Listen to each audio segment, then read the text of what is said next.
एक गांव में एक किसान अपनी पत्नी के साथ रहता था। दोनों के पास थोड़ी सी जमीन थी, जहां वे सब्जियां उगाकर बाजार में बेचते थे।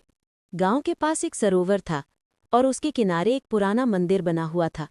गांव वाले सरोवर की देवी को मछली और पेड़ के आम चढ़ाते थे, इसलिए वहां से कुछ लेना पूरी तरह मना था। एक दिन किसान मंदिर के पास से गुजर रहा था। उसने देखा कि पेड़ पर बहुत सारे रसीले आम लगे हुए हैं।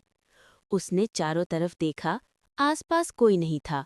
मौका पाकर किसान ने एक आम तोड़ लिया। फिर वो उसे धोने के लिए सरोवर के किनारे पहुंचा। जैसे ही वो पानी के पास गया, उसने देखा कि बहुत सी मछलियां तैर रही हैं। लालच में उसने कुछ मछलियां भी पकड़ ली और खुशी खुशी घर लौट आया। घर पहुंचकर उसने अपनी पत्नी से कहा, जल्दी से मछली बनाओ, बहुत स्वादिष्ट होगी। पत्नी ने जैसे ही पहला टुकड़ा खाया, वो अचानक बेहोश होकर गिर पड़ी। तभी कमरे में एक रहस्यमयी आवाज गूंजी, किसान, तुम्हें तुम्हारे लालच की सजा मिली है। किसान घबरा गया। उसने हाथ जोड़कर कहा, माँ, मुझसे गलती हो गई, मेरी पत्नी को बचा लो। आवाज बोली, जिन बर्तनों में मछली पकाई है वो सब सरोवर में फेंक दो।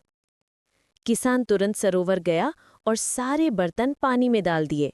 जैसे ही उसने ऐसा किया, उसकी पत्नी की आंखें खुल गईं। वो फिर से बिल्कुल ठीक हो गई। इस घटना के बाद किसान ने समझ लिया कि लालच हमेशा विनाश लाता है। कहानी हमें यही सिखाती है, कभी चोरी मत करो और हमेशा नेक रास्ते पर चलो।